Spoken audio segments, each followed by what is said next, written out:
Hello.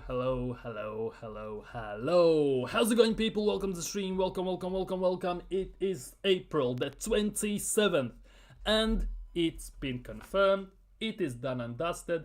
Liverpool are the champions. Congrats to Liverpool. Congrats to them. They have been. I don't want to say great.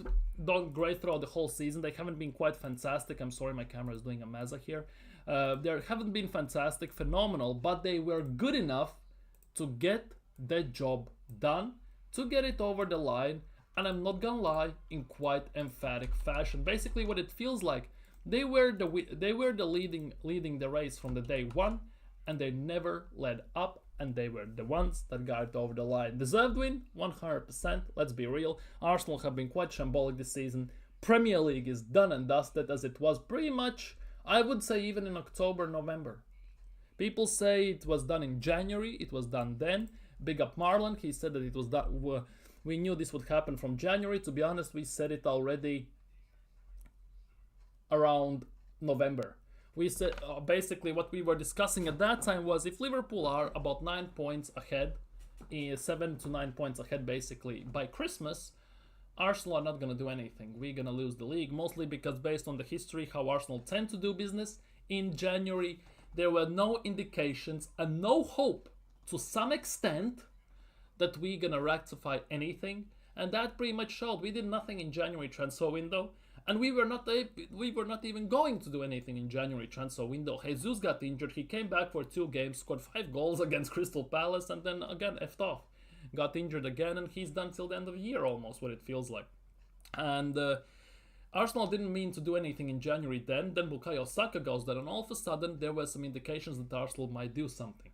There were talks that we are interested in Durant and Ollie Watkins, but at the end of the day, doesn't look that way. Didn't look that way because we didn't do anything. We should have signed one. We should have signed a striker. And to some extent, even if we couldn't sign a big name, we should have signed even a stopgap type of player, which could be the number 2 if we needed that. But here we are. Everything what we've been predicting after the summer window, during the summer window, September, October, November, December, and even more January and February, it has come to tuition.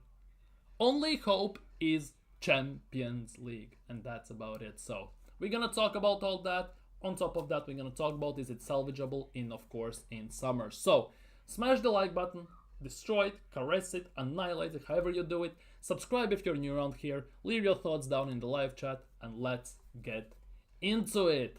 Big up Nathan as well. They better spend 400 million in the summer. I'm not doing this again next season. Exactly. Next season will be even worse. And to be honest, this season can get even worse in Premier League. Because second also, it looks like it's not guaranteed, let's be real. So time only will tell. Liverpool, Man City are in the FA Cup final. Crystal Palace are in the FA Cup final. That's going to be a fun watch. I'm not going to lie, it's going to be a fun watch. And on top of that, look at City. They're legitimately behind us literally few points. This is their worst season in the last decade, arguably. And they're still going to finish with a trophy. We cannot even do that. That is embarrassing. I knew when Saka went down that we weren't going to do anything in January. That is the biggest thing. For me, the worst part is, before the January window, right? We were still in all competitions. In FA Cup, Carabao Cup, and obviously Champions League and all this stuff. We maybe had a bit of a chance going to into Premier League, but in January we did nothing. Only when Havertz goes down in Dubai trip, relaxing Dubai trip, Havertz gets injured and out for the season. Saka goes down, then we maybe start to do something. And even then, it was a PR move. It wasn't even an actual move, so it is what it is, I guess. Palace are in the final before us. Yeah, imagine that. Crystal Palace. Edin Nketiah leaves Arsenal. 1 season later, he's in the FA Cup final. What phase is Glasner in? Answer me that. Matt Turner also plays for Crystal Palace. 2 ex-Arsenal players who left Arsenal pretty much this season, you could argue, in the beginning, before this season began, are in the FA Cup final. Make it make sense.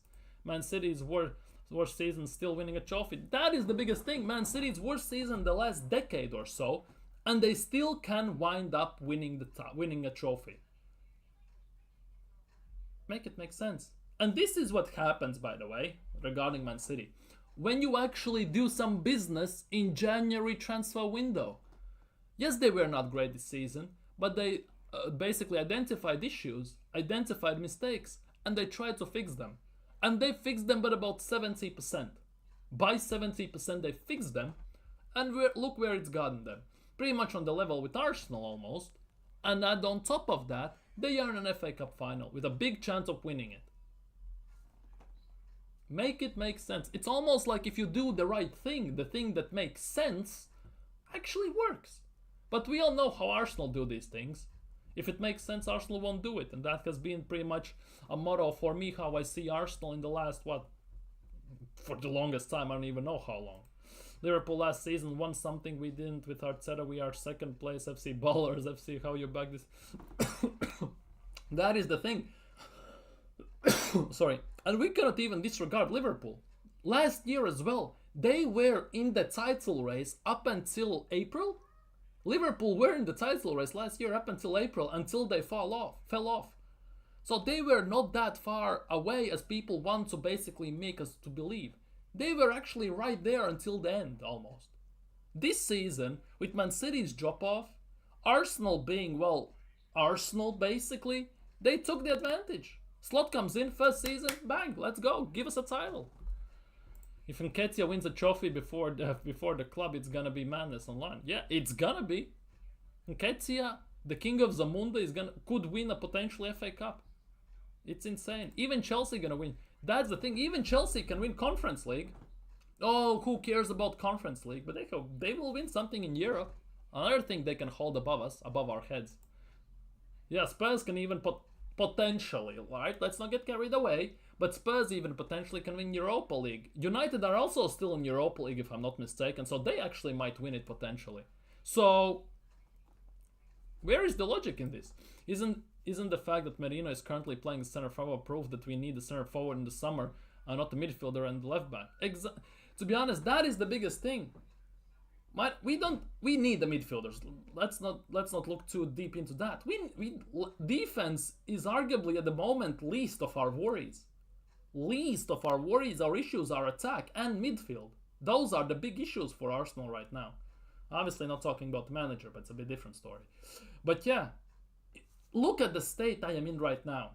I am worried that Mikel Merino might not play in the Champions League game against PSG at home. This is where Arsenal's attack, position and situation is heading at.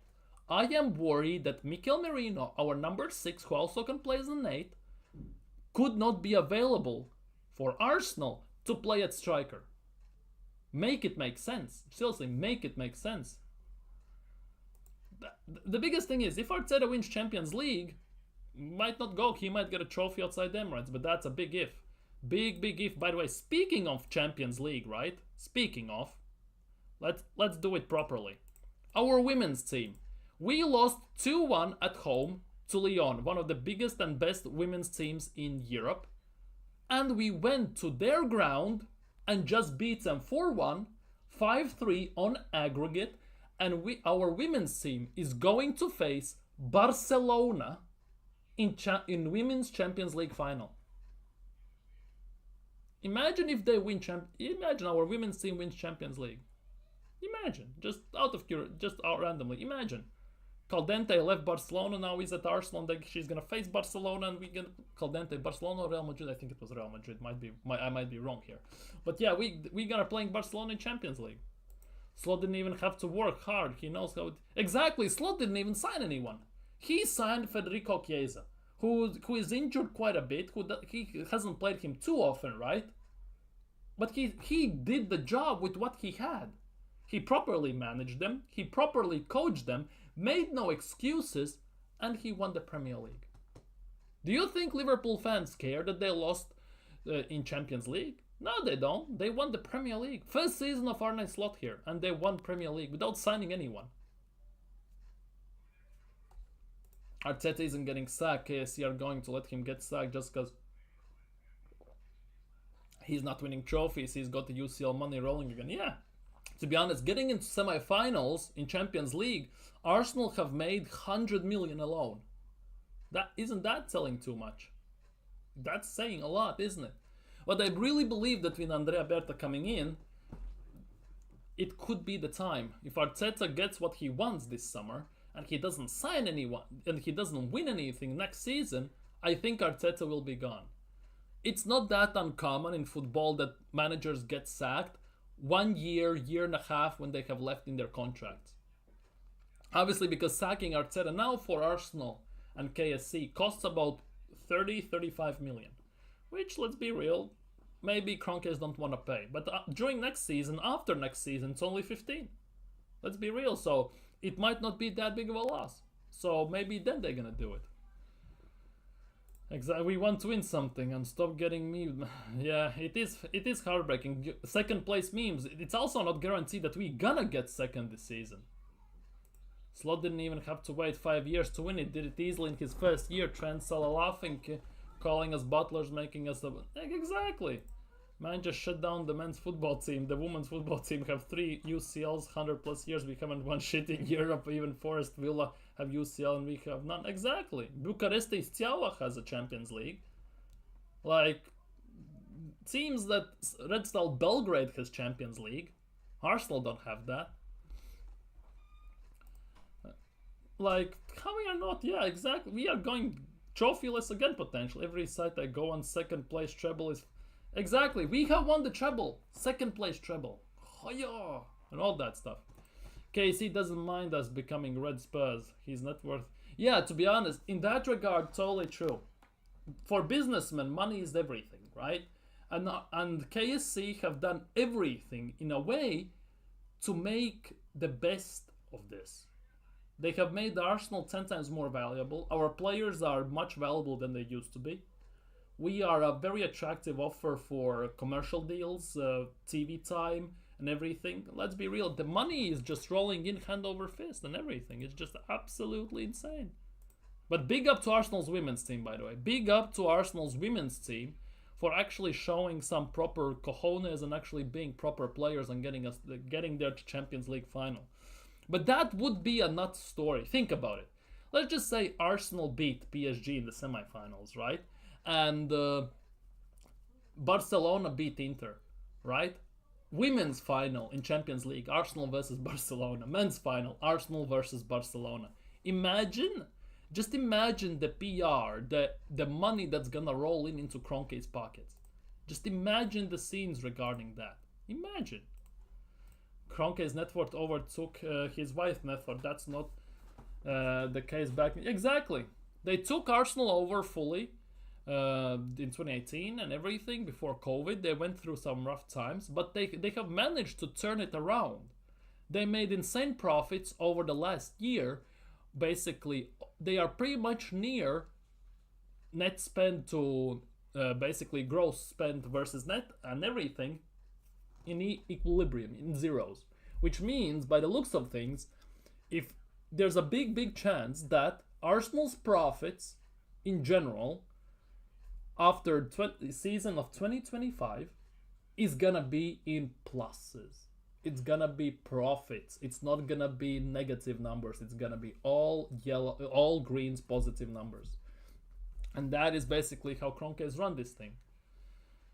That is the biggest thing. These about our club, they want money. Exactly. We pretty much. It feels like it's every day like that. Arsenal are in dumps, and all of a sudden you hear KSC is building a new mall in the USA. They're building a railway in the USA. Oh, LA Rams sign a lucrative, 500 million deal, and Colorado Rapids do this. Colorado Avalanche does that. Every single team across the pond in the USA does everything. Arsenal, just fund us. It's similar, like kind of with EA Sports. If you watch gaming and everything, that FIFA, in other words, EA FC, right? For EA Sports and everything, basically pays off with that income alone from FIFA, from football game, pays off every single franchise they have: NHL, NFL, college, F1, Colin McRae, every single thing other EA has. That's how big of the income is, billions. That's basically what Arsenal are to KSC to compare to US owners. We pay off everything they have. I was I was in a good fucking mood. Mbappe free kick goal banger, and then, well, Barca, it is what it is. Retired the club. Next step for Kroenke is to expand the stadium, and he can start hosting concerts like Levian is doing at Spurs. Taylor Swift concert coming soon to an expanded Emirates Stadium. That could be the case. The thing is, though, it's very hard to expand Emirates. It's almost impossible to expand Emirates width-wise. More or less, it's only possible to expand Emirates going upwards in the sky, basically, to take off the roof and add the seats, right? So that means we can add about 20,000 seats, something like that, 30,000 seats in that regard. We already host 60,000 people, we can host a bit more. So that means we will be able to host about 85,000, something like that. And that's some more money and more season tickets and everything in Kroenke's pockets. Charity events and all that stuff. And yeah, it could be like that. But yeah, moving on. Manchester United apparently are pushing to beat Arsenal to sign Juan Garcia from Espanyol, remember the goalkeeper. But the belief is that Espanyol's goalkeeper will opt to move to the Gunners instead, which in general sounds nice, but I'm not sure that signing Juan Garcia is the right option. Genuinely. I don't think it's the right option solely because if we sign Juan Garcia, the biggest issue with that is we will be arguably in another Ramsdale Raya situation. Because Juan Garcia plays for Espanyol. Espanyol are doing actually quite decent this season. Yes, the table might not show it as much because if you look at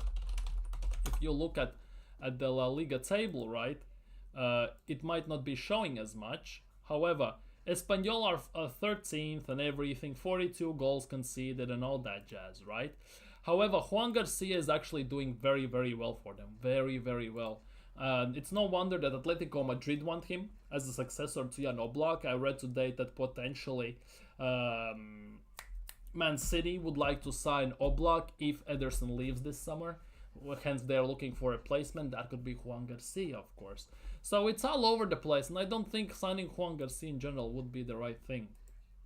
Liverpool documentary, all for nothing. Arsenal's documentary, fucking nothing.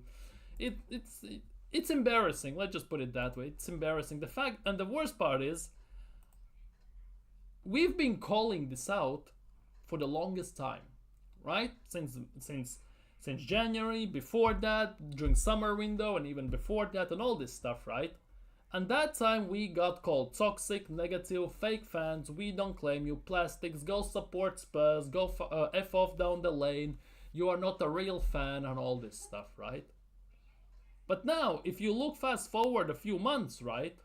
Well, few months, half a year, 8 months. As much as I hate to say this, and I genuinely mean it, I hate to say this, we've been proven right. That it's not sustainable. We don't have rotation. The squad is not good enough. The manager is not good enough. Kroenke don't really care by the looks of things. Maybe with Berta some things can change, but we don't know, obviously. And injuries are gonna happen. Last year we avoided injuries. I said that it's gonna happen. We're gonna get injuries to Odegaard or Saka or both or something like that. It happened. Saka was out. Odegaard was out. Odegaard is in decline for God knows what reason and all that stuff. Saka was out. We don't have replacements for either of them. So at the end of the day, it was very predictable. It was easy to call it out. How comes other people don't want to see it? Are they so sucked in with this PR? Are they just genuinely following Arteta and Kroenke like blind sheep? Or what? I just don't get it. Genuinely don't get it. Like, I don't know.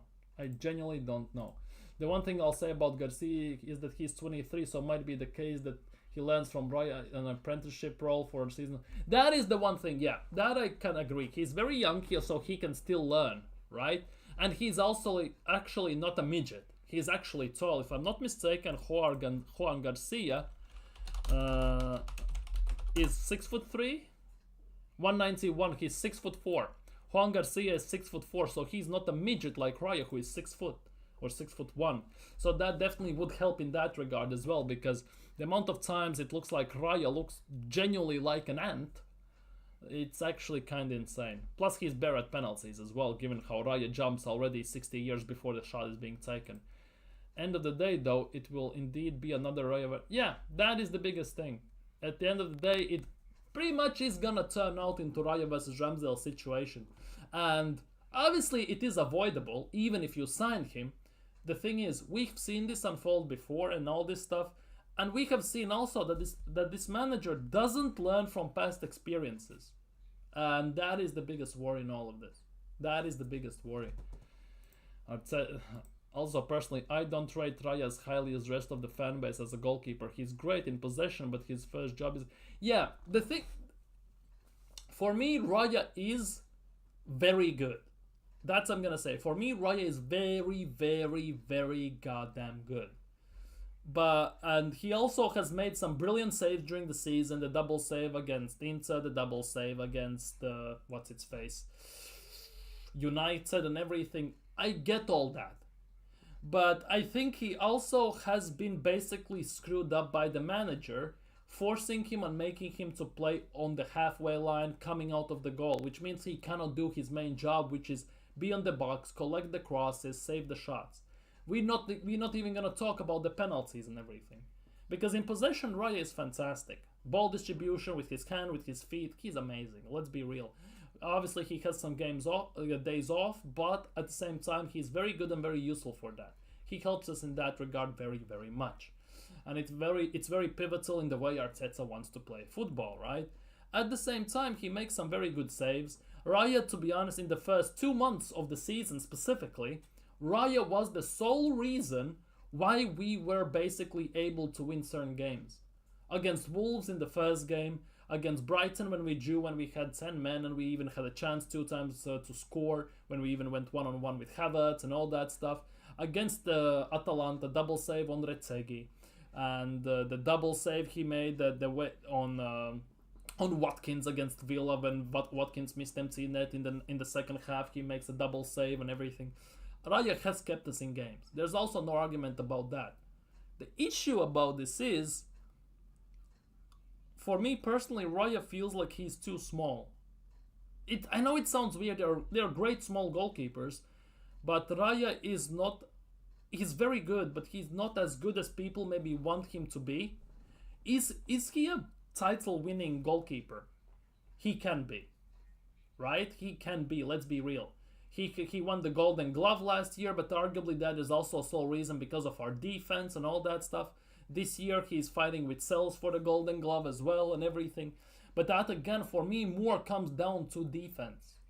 Because even last year, Raya has made some brilliant saves, as I just mentioned, right? But if you look at the saves, for example, Sels is making for Nottingham Forest this season, what Raya is doing for Arsenal, Raya doesn't have to make those big saves on consistent basis, for example. If you look at last year's Champions League final, or 2 years ago, Liverpool versus Real Madrid, right? When Courtois basically stood on his head and made about 7 phenomenal world-class saves, which he had no business in saving, right? I'm not so sure, for example, Raya would be very good in those positions. I think height plays a big role. Obviously, it helps him to get off the ground quicker in reaction saves on the secondary ball. At the same time, his height plays a good portion, but also very bad when he basically needs to come out of the box for crosses. Because if he comes out for crosses and he has to basically jump even with his hands to catch the ball against Dan Burn, for example, right, who is 6'5" and Raya is 6 foot, when Raya raises his hands, he's pretty much only the same height as Dan Burn and they both jump. It's pretty much a coin toss who is gonna get the ball. It's not a guarantee. On the other hand, Courtois is 6'5", if I'm not mistaken. So when he comes out of the box, right, and he tries to catch the ball, for example, he is phenomenal in that regard. Nobody can outjump him. Although yesterday he was quite trash. He kind of screwed up for Real Madrid in the Copa del Rey final. Lee Gunnar was right. He always been right. He just didn't want to give him the credit as we suck with the suck. We do nothing. Ball draw. He does that also is the case. And to be honest, it's not like credit where credit is due. Lee Gunnar is doing his thing. He calls it as it is. People mostly don't like him. He says it very straightforward in nonchalant way. I say it a bit more masked. Dan Pot says it masked, a bit more neatly. Let's just put it that way. Same goes for Curtis. He says it more neatly. Turkish says it more neatly. Lee Gunner shoots straight from the hip. He says it as it is, as he sees it, and despite everything, he is right about 90% of the time in these situations. Let's be real. And it's not hard to call the things we've been calling, including Lee Gunner, including Northside, Dan Potts, Curtis, Turkish, who else is there? Yorkshire Gunner. There are quite a few people, Kenny Ken and everyone, who's been calling this stuff out for years. I've been doing this for a year almost and still been calling this out, right? It's very predictable what's going to happen to Arsenal. It's just weird that other people don't see it. Either they don't want to see it and basically accept the fact that they are wrong and they're more concerned about being proven right or something, or what, I have no idea. Bro runs himself to the ground to get memed and called trophyless, but you think he deserves, and yeah, nothing. Moments let Vinny scored and even die. Well, to be honest, yeah, it is what it is. The problem with Saka now is that he knows he's that good. Exactly. Saka knows he's very, very, very good. The question is how long he will basically accept the fact that he is this good. He's carrying this team on his shoulders for years and he's getting nothing out of it. He has no legacy at Arsenal to some extent. How long he will accept that? Unless we start winning Premier Leagues, Champions Leagues and everything. How long he will extend for this? How long he will accept this situation? Because Harry Kane only now won his first big trophy at Bayern Munich. Bayern Munich has won Bundesliga first time. First trophy for Harry Kane only now.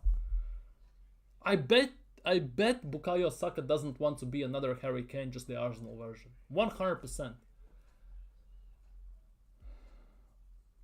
His reactions are too slow, takes too long to try and save the ball and lets too much. Sometimes. Big up coach, big up my guy, hope you're doing well. Raya as a goalkeeper is weird to me. He's excellent in stopping the final ball, like a pass flashed across the box. He's excellent at stopping those going to feet or head. Yeah, he is good at that, but when it comes face to face, it's something different. Personally, Sells, Alisson, Baird and Raya. The thing is, Alisson 100% is Baird and Raya. For me, with Sells, it's the thing that nobody cared who Sells was when he was playing in Ligue 1. Nobody cared. But now that Nottingham Forest are doing good, it's a bit different, right? Now, let's see what he does next season. But the way Nottingham Forest play, the way Nuno Santo has this team rocking, right? Fantastic. Same goes, for example, for Verbruggen. Verbruggen is the same. Verbruggen is fantastic goalkeeper. Flecken for Brentford, also a very good goalkeeper. Maybe sometimes don't get their flowers, and Sells this season has been phenomenal for Nottingham Forest. One of the main catalysts to why they are where they are. Because the saves that Sells makes on daily basis, and he has kept the amount of clean sheets. Obviously the defense helps with Milenkovic, Murillo, Aina and players like that. It helps massively, right? But at the same time, the saves he makes on game-by-game basis to keep the ball out of the net. Not too sure, for example, Raya could do it on consistent basis. Let's just put it that way. It's when he's shot, and on that I have issues. And I can't give him the excuse of Achere's tactics always fucking up, because sometimes he's just out of position for reason on long shots, for instance. Oh, 100%. Remember the goal we conceded against Porto? We shouldn't have conceded that goal away when we were playing in Porto. We should not have conceded that goal, for example. And there are multiple these instances where we should not have conceded goals. And for Porto, just the first one that springs to mind. Obviously, the way Arteta wants him to play off the line and on the edge of the box and on the edge of the center circle, pretty much. That's what Mateta did. The Glasner said himself. They know it. They just were waiting for the proper opportunity. If Ellison wasn't in our goal, wouldn't be drawn. We wouldn't have drawn with Villa, Palace, ever. There's a big chance. Something as well with our goalkeepers, right? Both of them, Raya and Ramsdale. They have this weird ability to concede near corner goals. I don't know how that works and why it works that way, but Raya tends to concede near post goals which he should be covering, and Ramsdale did that on consistent basis. I don't know whether it's the coaching or what, but both of them concede those stupid goals they shouldn't be conceding. I also have one major issue with the players in general when it comes to this tactic Arteta wants to run. If the manager's tactics are aren't on for a period of the game, go long, surely. That is the things. At some point, players should be doing what they think is the best as well. Obviously, you don't want to defy the authority and everything, and that's why Arteta loves this team. There's lots of yes men in this team. And for me personally, the way, for example, that showed that Arteta is not right is the 2 free kicks Declan Rice took. Because on both instances, well, more preferably in the first one, Arteta and Nicholas Jover said to Declan Rice, cross it. Odegaard even ran up to him and said, cross it. Cross the ball, don't shoot. Then Rice says to Bukayo Saka, I'm gonna go for it. And Bukayo Saka just said, if you feel it, just shoot it. If you're feeling it, just do it. He shot, and the rest is history. That's why we are where we are. Moment of brilliance, moment out of nowhere. And at sometimes, obviously, doing the right thing sometimes is disobeying, if that makes sense. To do what you believe is right. And in that instance, what Rice did was right in that regard. What Rice did. So, yeah, not always. Wish we had Yamal. Oh, bloody hell. Yamal is excellent. Let's not slander elite talent. Is the same thing when people slander Saka for no reason. Yeah, Yamal is fantastic. If Yamal are best 2 right wingers of their generation, you could say that 100%. Only issue with Yamal is the fact that he plays so much that if Barcelona don't find a backup for him and he doesn't get some rest, right, he will end up quite injury prone as well. That is one thing Yamal needs to have. Same as Saka, for example. It will, at some point, his body is gonna give out, and it could be worse than Saka has currently. So that one thing I'm gonna have to say for Barcelona to find a proper replacement. Bro gets a free assist, a couple good passes in his prime. Dude, let's not do this. Emi Martinez, yeah, to some extent, 100%.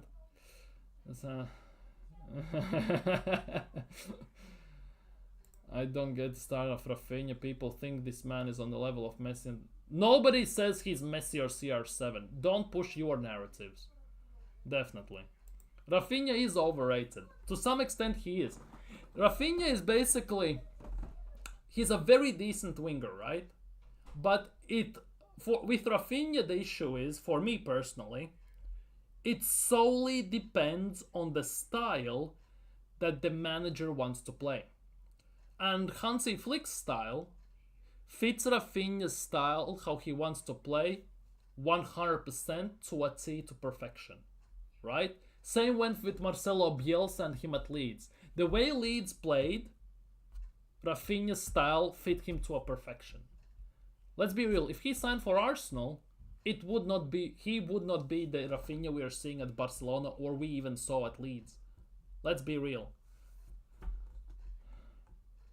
Kivior, dude, oh, no, not again this Saliba Kivior talk. But I can't get Yamal stuff, it just slide like that. Yeah, Yamal is talent and a half, 100%. And doesn't get cut by Zergzy, he fucking dude, yeah. Yeah, Zergzy versus Saliba, yeah.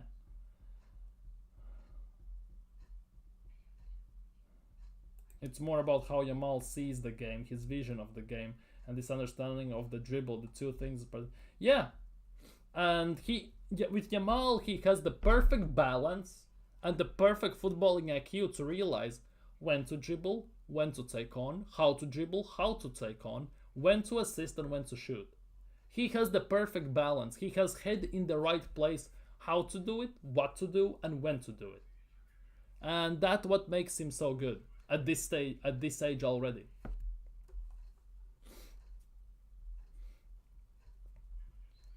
There are only like 3 players in history that can lace Messi's boots. I'm not comparing him all. Exactly.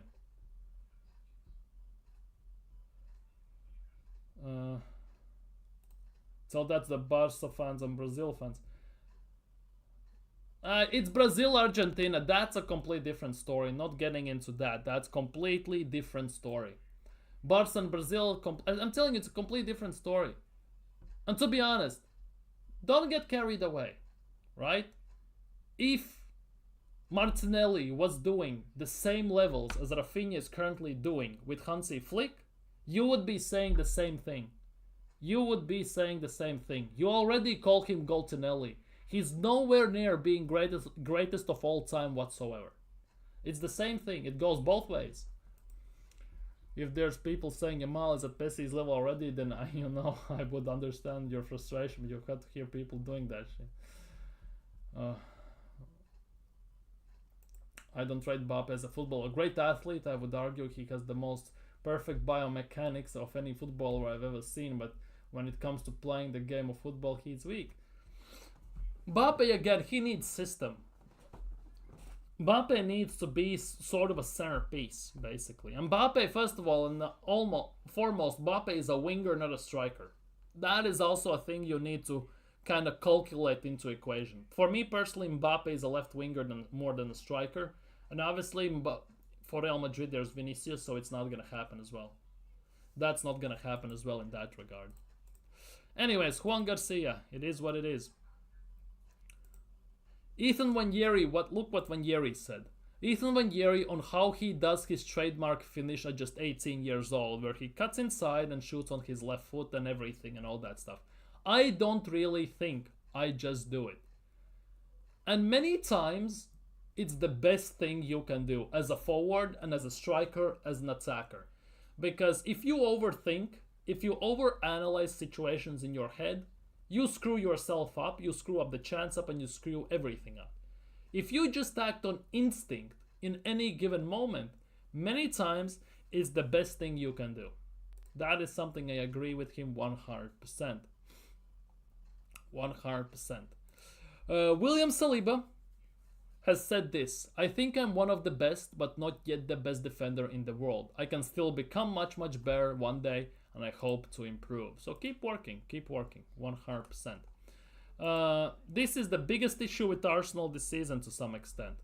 Arsenal have now dropped 18 points from winning positions in the Premier League in 24-25 season, more than in 2 previous seasons combined, which was 17. And people want to tell me that Arsenal have not regressed this season. People want to tell me Arsenal have not regressed this season. Are you seeing this? This stat alone. From winning positions, we have dropped 18 points, which basically would put us right now 4 points clear of Liverpool. Title arguably almost would be ours already. Mbappe or Haaland are good, great players, but I don't rate them as footballers. They have something they do so well that it's a weapon, probably an assailable weapon. They have something unique that nobody else has. And that to some extent is in football is sometimes it's something you actually really need. That's all you need. If you are a great athlete that can run and you have something that nobody else has, which gives your team a great value which is unmeasurable in money basically and everything, which is invaluable, that's it. That's genuinely it. I bet you put them in position that to use that weapon they are putting themselves in. That's the thing. For example, Haaland, right? He's a good finisher. He's a great finisher most of the time. Besides that, he does nothing. Let's be real. He does nothing in the team. Harry Kane was similar until he basically learned how to play the ball, how to distribute the ball. When he dropped into number 10, number 8 spot even, when he dropped deep, dragging defenders out of positions to distribute the ball. But I don't think Haaland will ever do that because he doesn't have the technical ability to learn that at all. Haaland is a great finisher. Besides that, he has strength and he has pace. Besides that, he has nothing. The ability, technical, he doesn't have too much anything. Arsenal, big up YouTube censors our free speech. Big up. Arsenal's women must be congratulated reaching the Women's Champions League final against Barcelona on May 21st in Lisbon. Yeah, We already talked about that. We already talked about that in the beginning of the stream. Big up to them. Only thing we can hope that our men's team can replicate that. Women's team beat a French team in semifinals and got to the final. Hopefully our men's team does the same thing. When Yeri is an unreal talent, Arteta screws him up, handling him, then sack him. To be honest, he already has done that. When Odegaard was out, when Yeri should have played in the 10. And when Saka was out, when Yeri should have consistently played on the wing as well. And he did that only when fans basically started to riot on social media. Only then he did that. Never saw him in the 10. Never. He played Merino there, Trossard there, Havertz there, on the wing as well. He played Havertz there, Martinelli, Trossard, everyone else there besides Manieri.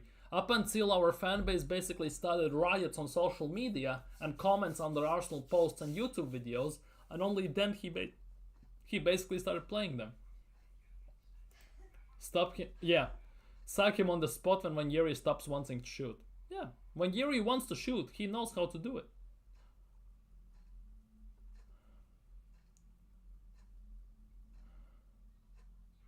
Exactly, more than both previous seasons combined. It says exactly. That's crazy. That's genuinely crazy. This season alone than previous 2 seasons combined. That says a lot how Arsenal have been this season and how awful, to be honest, we have been this season. Haaland scores goals, no one can say otherwise, but he makes his team worse than with the things they sacrifice to unlock him. Same thing with Mbappe. If a team feeds these players enough, they win. Yeah. And to be honest, I would be more interested to see, for example, this will sound weird, right? But to see, for example, Mbappe for about 5 to 10 games for Real Madrid on the left wing, and they having even Joselu before he left at striker for 10 games straight. Guaranteed that Real Madrid would look much better. 100%. For me personally, Mbappe going to Real Madrid has ruined Madrid to a big extent. Because they now have to kind of shoehorn him into team and make the team kind of tick around him as well.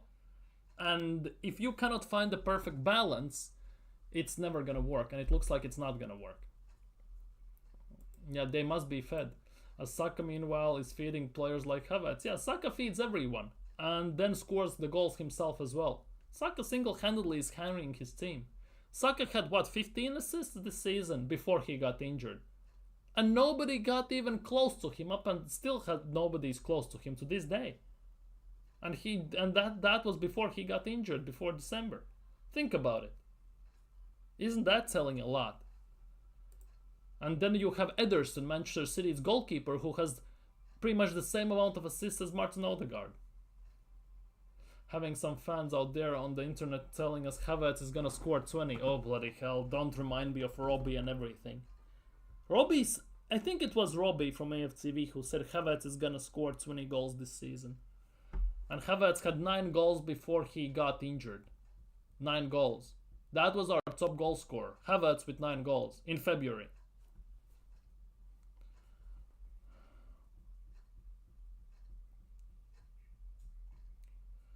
France aren't gonna look the same as in their prompt with Giroud and Griezmann and some of their key players around Mbappe aging out. Because for me personally, for France at the time, they had the perfect balance. Kante and Pogba in the midfield, one pitbull who disrupts everything, one that facilitates the ball. And then up top they played in a kind of like 4-4-2 where Giroud and Griezmann were the 2 strikers. And they were perfect to balance and play off each other ideally. That worked like a charm from them. And that's why they dominated everyone. They had the perfect midfield and the perfect attack. Yes, Giroud might not be the best striker in the world. At the same time, he is immaculate in front of goal. His first touch, one-touch finishes are fantastic. He knows how to play off the defender's back, how to drop a shoulder. He knows how to drop the ball with his head since he's 6'4". He's strong and he can do everything. And when he's combined with a smaller, agile, or more technical striker, he is absolutely unstoppable, similar like with Griezmann together. And it worked to a T for France at the time.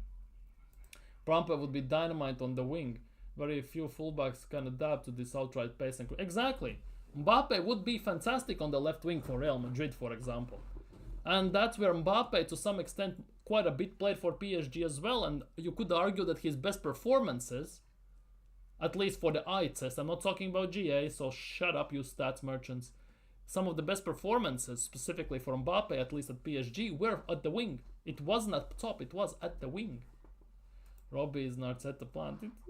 I'm not gonna get into that one. If Saka was at Madrid, people would be saying Mbappe is the best player of all time in the making because of how many gilt-edged chances Saka would be lining up for him. With the crossing, yeah, far corner and everything, that would actually be quite good. Quite good. Oh, here we go. Daily Dusan. Daily Dusan is back. Woohoo! Juventus will sell Dusan Vlahovic this summer with both Arsenal and Bayern Munich interested in the striker. That is according to Tutto Mercato from Italy. Daily Dusan is back. Daily Dusan is back, I guess. And here we go once again. Daily Dusan Vlahovic is hitting our news reports once again. Vlahovic, yeah. He's the young Villa of this decade. Pretty much Villa, Awar, Draxler, Zonzi, and all these guys. He basically is one of those. All the time. It's daily Awar it was, now it's daily Dusan. Like, back again. And all this stuff. It's insane. Wasn't this guy who rejected us, made fun of us, and now he won? Yeah. He was the guy when he wanted to move, he moved from Fiorentina to Juventus. Arsenal were interested in him. He rejected Arsenal, basically left Edu on red, on 2 blue ticks on WhatsApp messages, and binned off to Juventus. Vlahovic is a year younger than Ketsia. Yeah, he is. Vlahovic is younger than Ketsia. That is true, and isn't Vlahovic also the highest paid player in Serie A as well? Something like that. He earns the most money as well, which is kind of nuts if I'm not mistaken. Wait, let me check. Vlahovic contract, Vlahovic earns 12 million a year.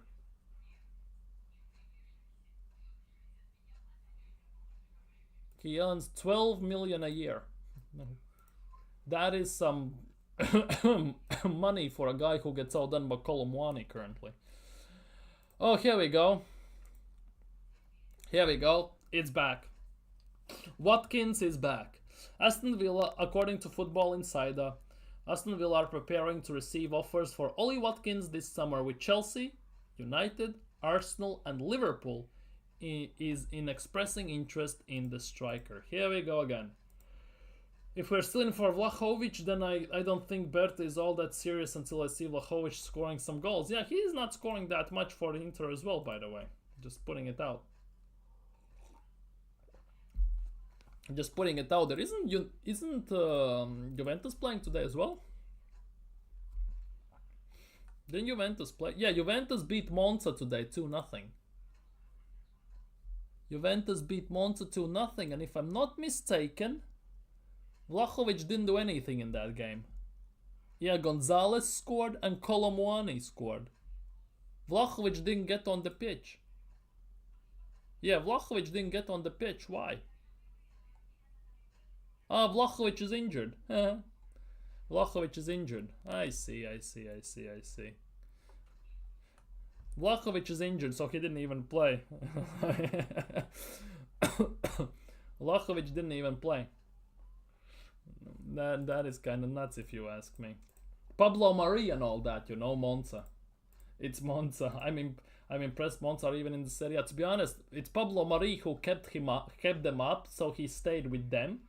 And now he is there. He's playing for them. But by the way, I think Monza are going down, aren't they? I might be wrong on this, but Monza might be going down. Yeah, they're the last in the league. They're going down. 100% they're going down. They have no chances of getting out of it. 4 games to go. Technically, they even can't. Monza are going down anyways, so your impressions on that is not actually that too impressed. They're going down anyways this season. First season, they're going down. Okay, we talk about that. Now, I want to talk about this. I want to pick your brain, pause, about this. This is something that someone tweeted, and I'm not sure how to react on this. Arsenal haven't won a Premier League in 21 years, and have never won the European Cup in their history. Realistically, are Arsenal even a big club? This kind of sparkled some, I'm not gonna lie, some unpleasant thoughts. Let's just put it that way. It just sparkled some unpleasant thoughts. That is the biggest thing. Yeah, we are a big club. That is the biggest thing. We just have massive gaps in our history. That's how it is, to be honest. And we are like third biggest club in England based on trophies. One of the, like, when was it? Like 15th, 16th biggest club in the world, according to something. I think it was, I read that like a few months ago. Like, we are a big club. There's no argument about that. But also, you're kind of... The premises on that is kind of weird as well. Premises on that is also kind of weird. We are a big club. I don't wonder, like, we are. Remember when they said Arteta would win us at the treble? We gonna win the treble 3 times second place, isn't it? That's our treble, isn't it? That will be our treble. Look at the Premier League table. Premier League table. Questions. Will we get second place? Sorry. We are still the third in England for most trophies when we just haven't defended the Prem title and we just haven't won in Europe. It's jarring that we haven't been able to win. That's the biggest thing. Only thing that gets hauled upon our heads pretty much is the Champions League. Because Premier League we have won. Okay, fair deals, 21 years without Premier League. For Arsenal is kind of embarrassing given the fact that even Leicester have done it, right? And everything. But overall, like Chelsea, United, obviously, Liverpool, Man City, the predominant clubs that have done it over the time in these times. And of course Leicester in the middle. But overall, yeah. We are we are on trophies, we are still the third biggest club in England. We have won FA Cup 14 times, by the way, as well. United have 13, so luckily they are out of the cup, so they cannot win it the 14th time, so they cannot even equal us. But the question is, will we finish even second this season? We have 4 games to go. Let's not forget we have PSG to play. And between PSG and us, I think we have, I would say, Bournemouth? Yeah. See, we have Bournemouth, we have PSG, then we have Bournemouth, where we most likely are gonna rest the players, let's be real. Then we have PSG again. Then we have Liverpool, Newcastle, and Southampton, which already for me spells massive headache, pain, tears, and everything. I'm not gonna lie. I'm kind of very, very scared, to say the least. I am kind of scared. We play Bournemouth. Will we get the second place? Big up Kwame. Big up my guy. Big up. Liverpool won the Premier League title. Now Arsenal has to win honours this season, and that's the Champions League. Only one that has. Our women's team today beat Lyon 4-1 away in France, 5-3 on aggregate, and secured the Women's Champions League final spot against Barcelona. Hopefully our men's team can do the same. I don't think we're getting second unless we get beaten by PSG, which is just an ugly thought. I would rather finish 4th or 5th and make us UCL finals and not make... To be honest, true. For me personally, finishing 2nd or 3rd or 4th means basically a fall this season, because only difference is a bit of money. Because we are not winning the Premier League means nothing at the end of the day. So finishing 2nd or 4th for me as well means nothing. And I much rather than focus mostly on Champions League, so it is what it is in that regard. Remember, Arteta said over my dead body, so we kind of have to win it, don't we?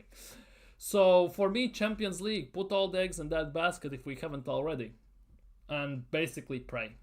Genuinely pray with everything. We have to. But Man City have dominated the Prem for 6 years and no one respects or gives a crap about us anymore. Heck, people respect Chelsea even though Chelsea have no respect for everyone and make fun of us. That is the case. Liverpool won it a few years ago. Arsenal, City have won it countless years in a row. So it is what it is. Liverpool and Manchester United 20 league titles. Arsenal have 13. Yeah, that unlucky number 13. We cannot get rid of it, can we? Next season, no excuses. We must win the Premier. That's the thing. Why always next season? Again. And you think Liverpool are not going to get stronger next season? You think City won't be back next season with Rodri even also back? They're going to definitely spend about extra 250 in the summer window to make their team stronger. Newcastle already are breathing on our necks and we cannot beat them in the regular season, which means they're going to get stronger with their ownership. Chelsea, yes, they are only 7 points behind us. Maresca might get sacked, by the way. There are also talks with that during today, but that's a bit different one. But Chelsea kinda, I don't want to say Chelsea are back, but they are kind of figuring things out, which is a very scary thought, to be honest. For me personally, it's a very scary thought. Because in 5 years, after 5 years being better than Chelsea, well, Chelsea have won actually Champions League in that time, so I cannot even say that, let's be real. But 5 in Premier League with Chelsea and everything, Chelsea are only 7 points behind us. Kinda, let's be real. And it's a rough one, isn't it? Aston Villa might get better and everything. Obviously, it's Emery, but it's a bit different story. We have to win something next season. We need to win something this season. That's the thing. For me, this season is everything. Next season might be too late. For me personally, the window to win something has already shut. Personally, right? The window to win something has shut pretty much. At least Premier League wise. Because Liverpool, as I said, going to be stronger. City are going to be back. And no more it's going to be 2-horse race or 3-horse race. It's going to be like a 5-6-horse race already since the start of the season. So Champions League arguably is the only place we can do it right now. A domestic cup would have been enough this season. To be honest, personally, as much as I want to win the cups, I'm not too sure after 5 years it is enough. After 750 million. That for me is the biggest issue.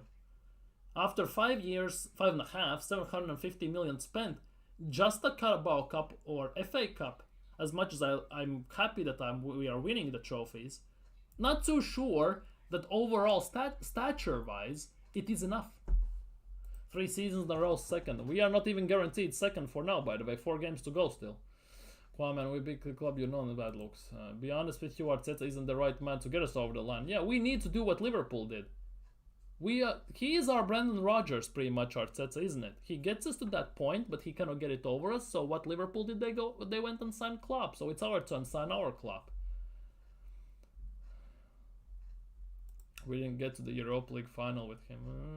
Got schooled by Emery in semi-finals with Villarreal, with playing Juan Foyth as a right back, Francis Coquelin as a right mid, something like that. With Chelsea, with Spurs rejects, we got schooled. If he can't get us over the line, then I hope someone has the authority in the club to sack him, because I can't see the trophies marrying all that much to the KSC.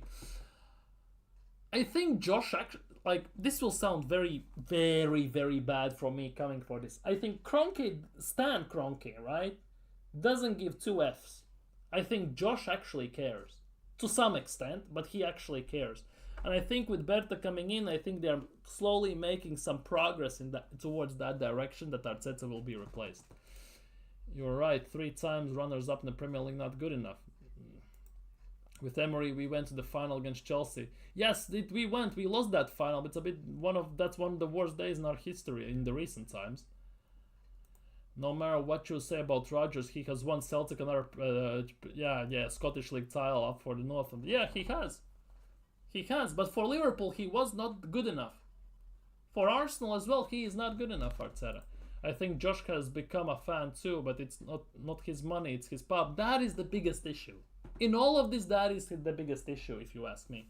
It's Stan's money, not Josh's money. If it was Josh's money, I would make an argument that we actually might win something.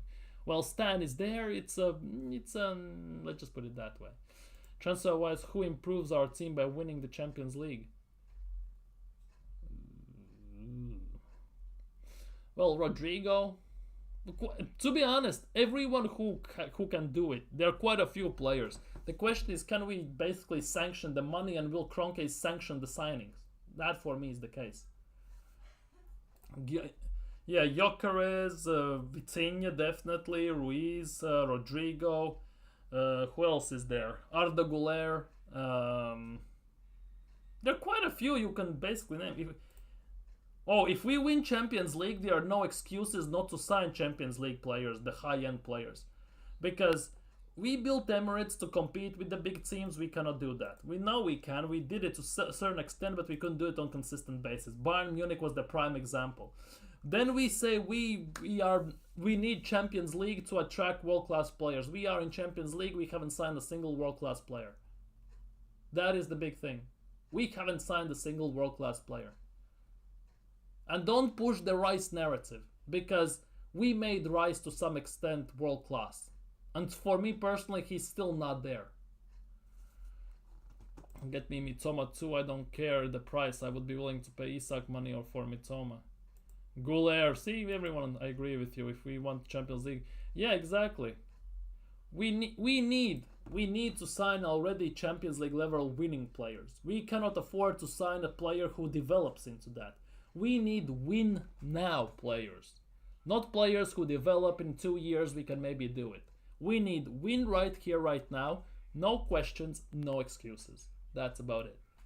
And to be honest, Arsenal have run out of excuses even for this season as well. So it's Champions League or sack Arteta for me personally. But hey, that's just my opinion. It is what it is. I can say sack Arteta as much as I want. It's pretty much evident that Kroenkes won't do it. So only time will tell. I want Mitoma for how he makes our players better. It's a bonus if he can play. The value for Mitoma to me is that he understands the dribble from a mechanical point of view. With that thesis he wrote, that is insane, to be honest. That thesis and everything to write on dribbling and everything, that was kind of nuts. But you can see that he has learned it a bit.